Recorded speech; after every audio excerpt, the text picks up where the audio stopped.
আসরের নামাজের আজান দিলেন হযরত বেলাল ইবনে রেবা, যিনি ইসলামের প্রথম মুয়াজ্জিন ছিলেন। তার নাম কি? আরো জোরে কোন। দুনিয়ার সমস্ত মুয়াজ্জিন আজান দিলে মুসল্লির কানে যায়, আর হযরত বেলাল যখন আজান দিবে ওই আজানটা আল্লাহর আরশ পর্যন্ত পৌঁছে যায়। আপনারা বলেন তো যে হযরত বেলালের আজান আল্লাহর আরশ পর্যন্ত কেন পৌঁছে? ওটা আল্লাহ না, এর মধ্যে কিছু খুব খেয়াল করবেন। হযরত বেলাল তার আজান আল্লাহর আরশ পর্যন্ত পৌঁছে যাওয়ার কারণ হলো হযরত বেলালকে ওয়ামা নাকামু মিনহুম ইল্লা আইয়ুমিনু বিল্লাহিল আজিজিল হামিদ। কোনো দোষ নাই হযরত বেলালের, কোনো দোষ নাই, একটাই মাত্র দোষ, সে ঈমান গ্রহণ করছে। জোরে কোন, কি গ্রহণ? এই ঈমান গ্রহণ করার অপরাধে সারাদিন বেলালকে মারছে। শুধু সারাদিন মারে নাই, বুকে পাথর চাপা দিয়ে রাখছে। শুধু পাথর চাপা দিয়ে রাখে নাই, হযরত বেলালের জিহ্বা টেনে বের করে ওই জিহ্বার মধ্যে পেরেক ঢুকাইয়া দিছে।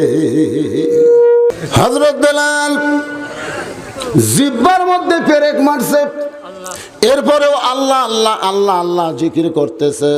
ইন্নামাল মুমিনুনা আল্লাযীনা ইযা যুকিরাল্লাহু ওয়াজিলাত কুলুবুহুম। সুবহানাল্লাহ। সবাই আনন্দ দেখতেছে, সবাই হাসি ঠাট্টা করতেছে, বেলালকে মারতেছে আর আনন্দ করতেছে। এমন সময় হযরত বেলালের ভাই, মায়ের পেটের ভাই না, এই ভাইটা হলো ভারতে মুসলমানকে মারে, বাংলাদেশের মুসলমান কষ্ট পায়। এই ভাই রাসূল বলেছেন কুল্লু মুসলিমুন ইখওয়া, প্রত্যেকটা মুসলমান ভাই ভাই। আর ভারতের মুসলমানকে মারে, আর বাংলাদেশের সরকারের একজন মন্ত্রী কয় এটা আভ্যন্তরীণ বিষয়, আমাদের কিছু নাই। হ্যাঁ হ্যাঁ, উপায় নাই রে, উপায় নাই রে, উপায় নাই। মুনাফিকের দেশে ঈমান রক্ষা করার উপায় নাই। এমন সময় হযরত বেলালের ভাই আবু বকর রাদিয়াল্লাহু, মায়ের পেটের ভাই না, কুল্লু মুসলিমুন ইখওয়া, এই দাবিতে বেলালের সামনে গিয়ে চোখের পানি বের করে কান্দে। সারাদিন ধরে মারছে, সারাদিন বুকে পাথর চাপা দিয়ে রাখছে, জিহ্বা টেনে বের করে জিহ্বার মধ্যে পেরেক মারছে। আবু বকর রাদিয়াল্লাহু বলে, বেলাল রে, এত কষ্টের পরেও তুমি আল্লাহর ঈমানকে ছাড়ো নাই। বেলালের মুনিব বলে উমাইয়া, বেলালের মুনিব উমাইয়া বলে আবু বকর, তোমার কি দরদ হয় তাহলে আমাদের বেলালকে তুমি কিনে নাও। সেই সময় 1000 আশরাফি কোনো কিতাবে লিখছে 10,000 টাকা দিয়া আবু বকর রাদিয়াল্লাহু বেলালকে মুক্ত করে নবীর দরবারে যখন নিয়ে যায়, আল্লাহর নবী বেলালের কপালে চুমু দিয়ে বলে, বেলাল, এত কষ্টের পরেও তুমি ঈমানকে নিজের কলিজার মধ্যে রেখেছ, এই জন্য আল্লাহ তোমার শানে কোরআনের আয়াত নাজিল করেছে।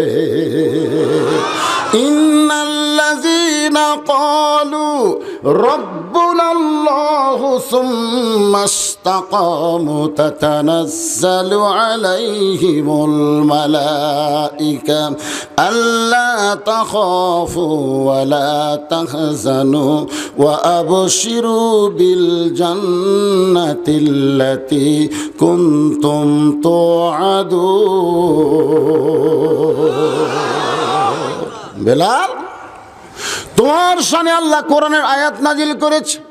ও বেলাল, আল্লাহকে রব বলে স্বীকার করে এর প্রতি যারা ইস্তেকাম থাকবে, নানা রকম বিপদ আপদ মুসিবতে যারা আল্লাহ ছাড়বে না, আল্লাহ বলেছেন তাদের জন্য কোনো ভয় নাই, তাদের জন্য কোনো চিন্তা নাই। ওয়া বশিরু বিল জান্নাহ, এ দুনিয়া থেকে বিদায় নেওয়ার সঙ্গে সঙ্গে আল্লাহ তারে জান্নাত দিয়ে দিবে।